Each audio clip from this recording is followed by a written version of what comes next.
Every morning at 6 a.m., two small children appeared at Elena's food cart like ghosts, silent, hungry, identical.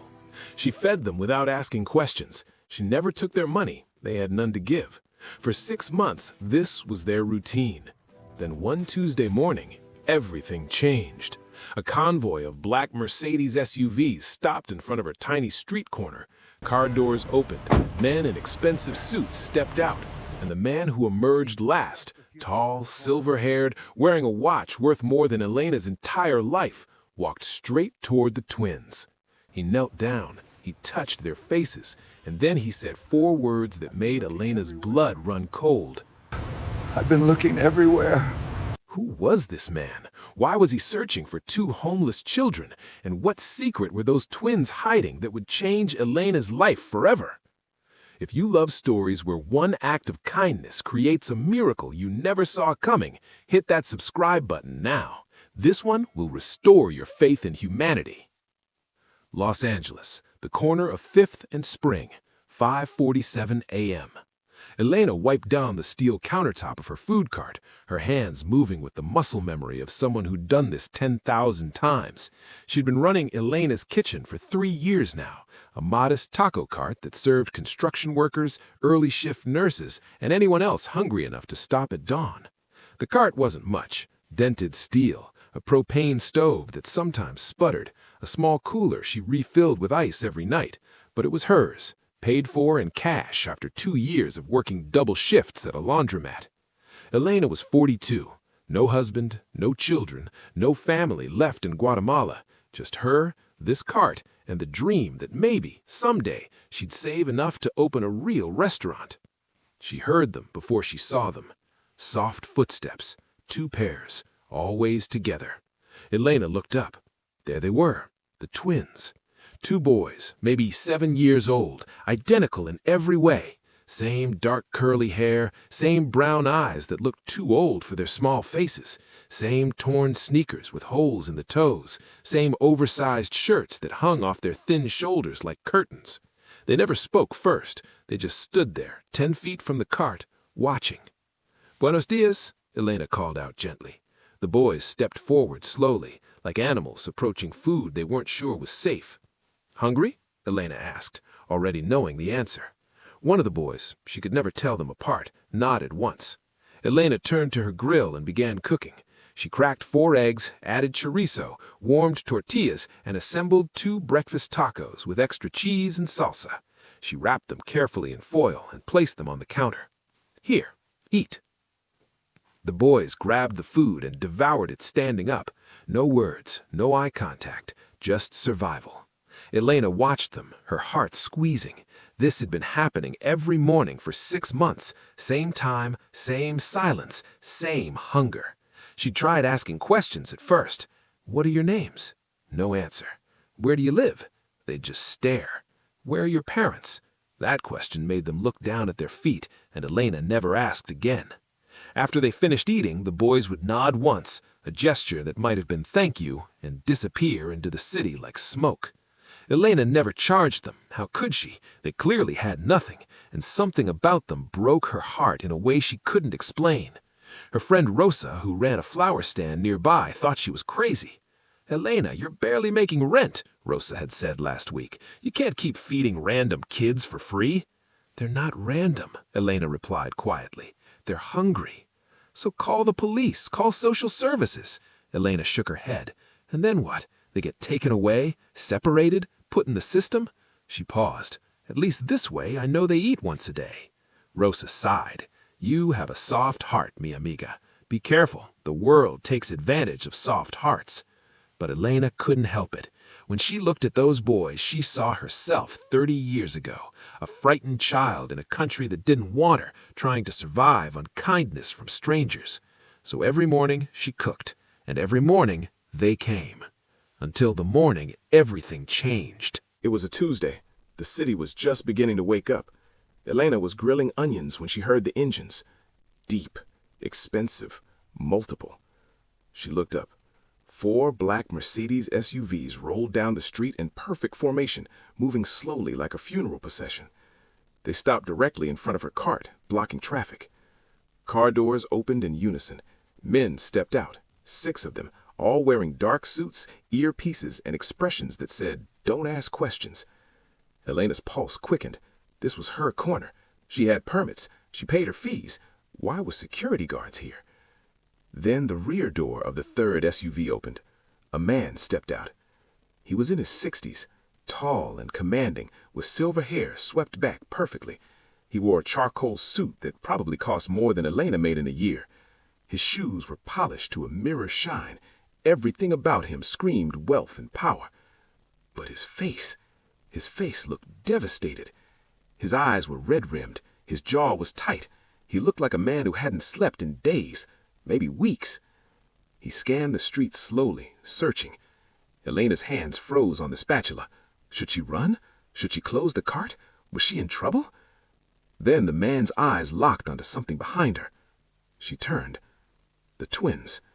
They had just arrived, right on schedule, walking down the sidewalk with their usual quiet shuffle. But when they saw the SUVs, they stopped. The man's entire body went rigid.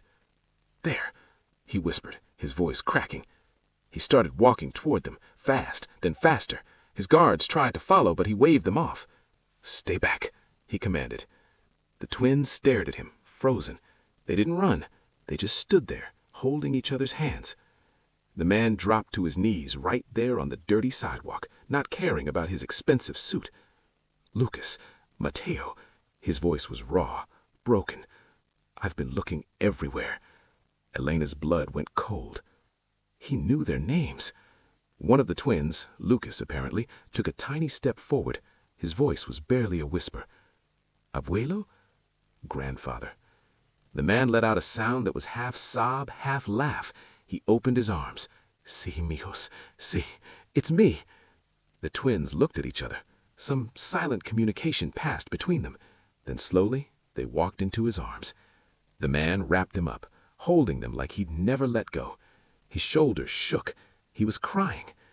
Elena stood behind her cart completely frozen, tears streaming down her own face without her realizing it. What was happening? Who was this man? Why were these children homeless if they had a grandfather who clearly loved them? After a long moment, the man stood up, still holding the boys. He looked around, his eyes landing on Elena's cart. He walked toward her slowly, the twins clinging to him. "Excuse me," he said, his voice thick with emotion. "Are you the one who's been feeding my grandsons?" Elena's voice caught in her throat. Yes, every morning. I didn't know." "Every morning?" he repeated, his eyes widening. "For how long?" "6 months," Elena whispered. Richard closed his eyes. When he opened them again, they were filled with something that looked like both gratitude and guilt. "What's your name?" he asked gently. Elena Morales." He extended his hand. "My name is Richard Harrington." Elena shook his hand weakly, her mind spinning. Richard Harrington. That name was familiar. Where had she... And then it hit her. Richard Harrington, CEO of Harrington Industries, real estate mogul, billionaire. His face had been on the cover of Forbes magazine at the newsstand last month. Elena's legs almost gave out. "Senor, I don't understand. Why were they... How did they..." Richard's face hardened. "That's a long story, and it's my fault." He looked down at the twins, who were pressed against his sides. "Lucas, Mateo, first I need to get them somewhere safe, somewhere warm." He turned to one of his guards. "Take them to the penthouse. Have Dr. Chen meet us there immediately. I want full medical evaluations." Then he turned back to Elena.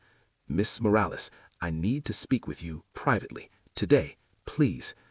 Elena nodded numbly. Richard pulled out a business card and a pen. He wrote an address on the back. "Come to this address at noon. My driver will bring you up." He paused. "Please, I need to understand what happened to them, and I need to thank you properly." Elena took the card with shaking hands.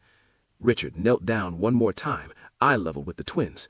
"Lucas, Mateo, we're going home now. You're safe, I promise." Lucas looked back at Elena. For the first time in 6 months, he spoke clearly. "Thank you for the food, senora."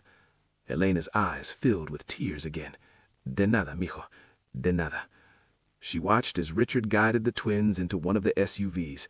The The convoy pulled away slowly, disappearing into the Los Angeles morning. Elena stood alone on the corner, staring at the business card in her hand. What had just happened? At exactly noon, a black town car pulled up to Elena's food cart.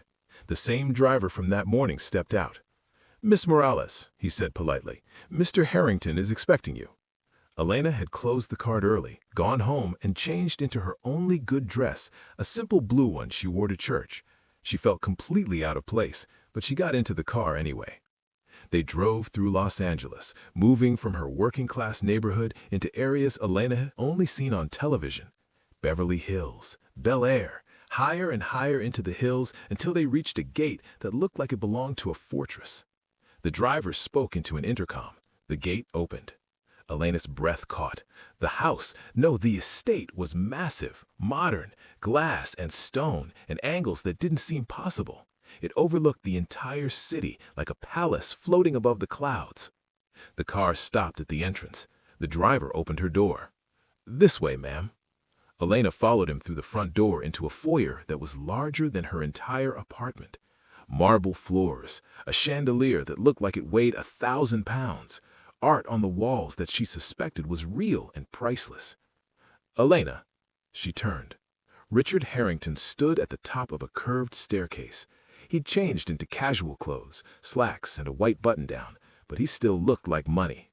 He walked down slowly. "Thank you for coming." "Of course, senor." "Please, call me Richard."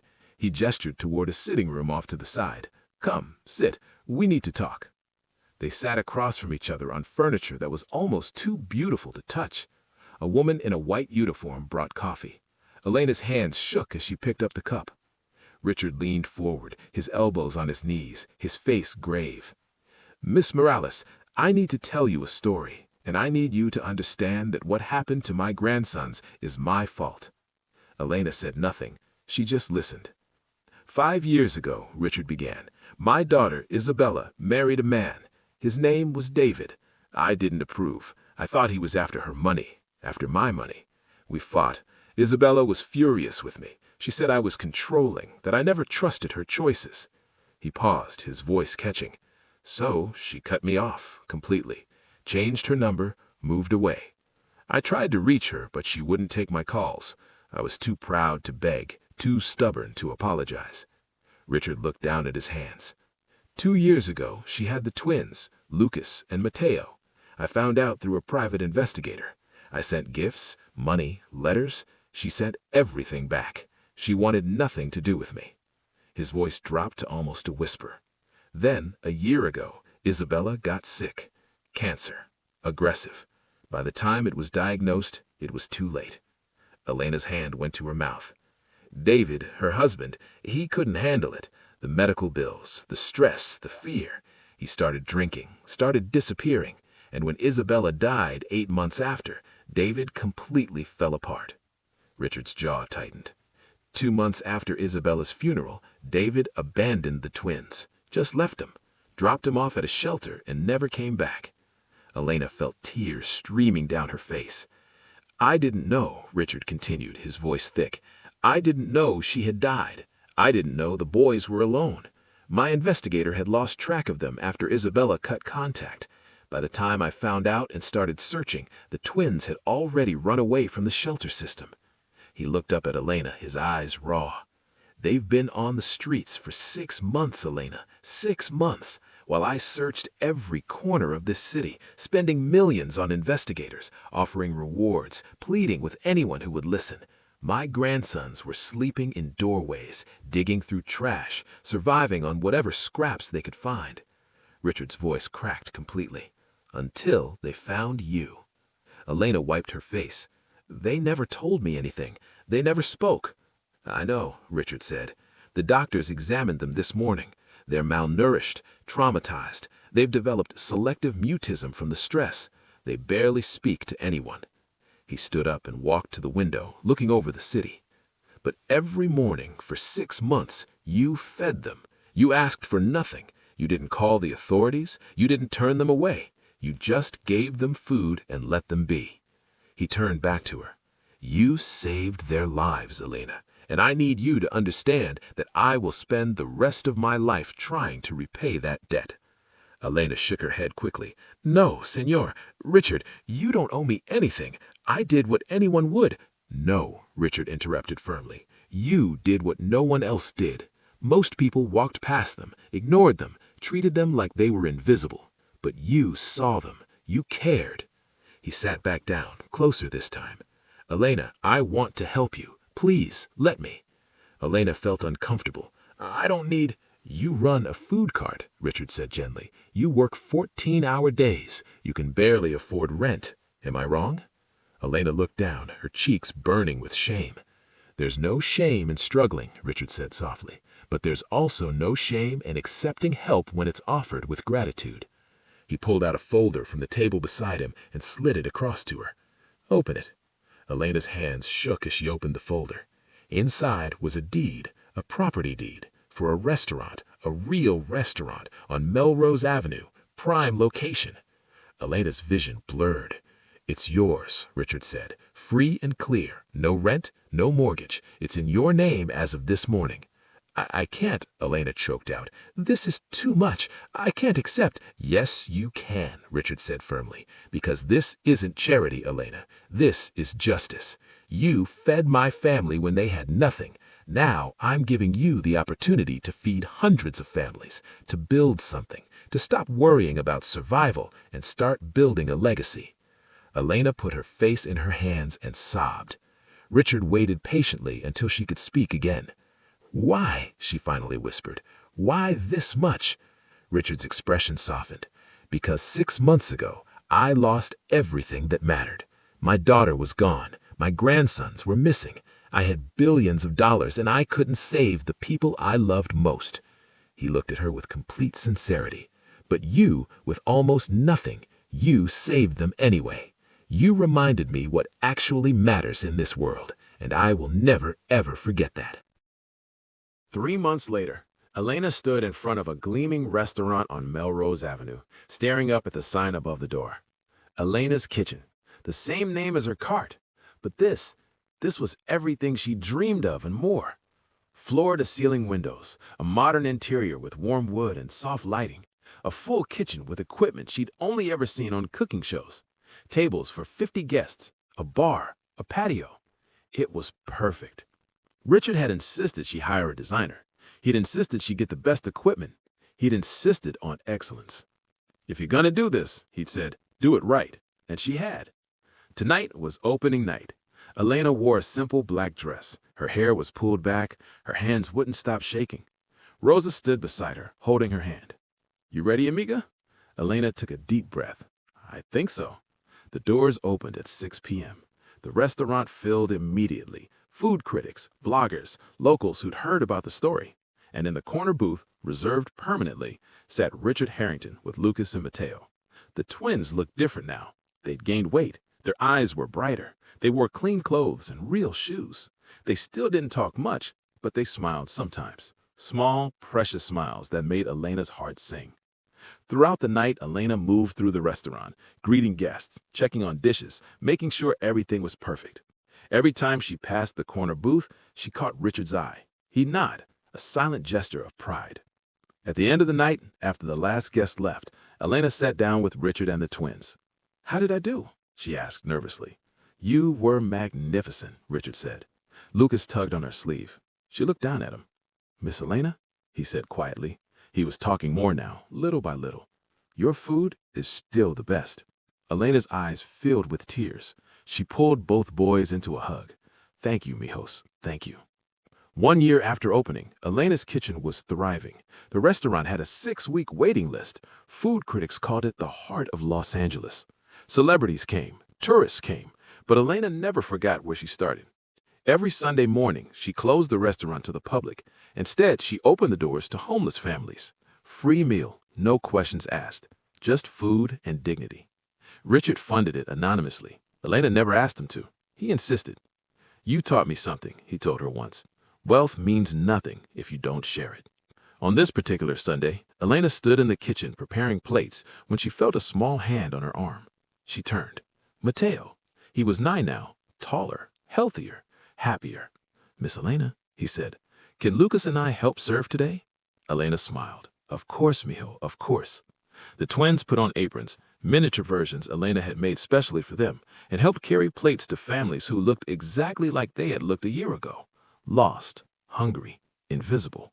But here they were seen. As Elena watched the twins serve food to a little girl who couldn't have been more than 5, she felt a hand on her shoulder. Richard stood beside her. "You know what you've built here?" he said quietly. "What?" "Hope," Richard said. "You've built hope." Elena looked around the restaurant, at the families eating, at the twins smiling, at the volunteers helping, at the community that had formed around a simple act of kindness. "No," Elena said softly, "we built this together." Richard nodded. Together. That night, after everyone left, Elena locked the front door and stood alone in her restaurant. She thought about the food cart, the early mornings, the struggle, the uncertainty. And she thought about 2 small boys who had appeared out of nowhere and changed everything. She whispered a prayer into the empty room. "Thank you for showing me that kindness is never wasted, that love always finds its way home, and that sometimes feeding 2 hungry children is all it takes to change the world." 5 years later, Elena stood on a stage in a ballroom filled with Los Angeles' most influential people. She wore an elegant gown, her hair was styled, but her eyes still held the same warmth they always had. Richard stood beside her, holding a plaque. "Tonight," he said into the microphone, "we honor Elena Morales with the Los Angeles Humanitarian Award for her work feeding homeless families across the city." Applause filled the room. "But," Richard continued, "what most people don't know is that Elena saved my family first. 5 years ago, my grandsons were lost, alone, starving, and this woman, who had almost nothing herself, fed them every single day without asking for anything in return." He turned to Elena, his eyes wet. "Elena taught me that true wealth isn't measured in dollars. It's measured in the lives you touch, the people you help, the kindness you give freely." He handed her the plaque. Elena looked out at the crowd. She found Lucas and Mateo in the front row, now 14, wearing suits, looking so grown up it made her heart ache. She smiled at them. Then she spoke into the microphone. "When I fed 2 hungry boys 5 years ago, I wasn't trying to change the world. I was just trying to make sure they didn't go to bed hungry. But what I learned is that we don't need to change the whole world. We just need to change someone's world. One person, one meal, one moment of kindness at a time." The crowd rose in a standing ovation. But Elena only had eyes for the twins, who were crying and clapping and mouthing, "Thank you." She'd fed them when they were invisible. Now they and she would never be invisible again. Sometimes the smallest act of kindness creates the biggest miracles. Elena didn't know that feeding 2 homeless children would lead to a restaurant, a legacy, and a family. She just knew they were hungry, and she had food. That's all it took. What would you have done in Elena's position? Would you have fed them every day? Or would you have walked past? Drop your thoughts in the comments. If this story touched your heart, smash that like button and share it with someone who needs to be reminded that kindness matters. And don't forget to subscribe for more real-life stories that'll restore your faith in humanity. Remember, you never know when the person you help today will change your life tomorrow.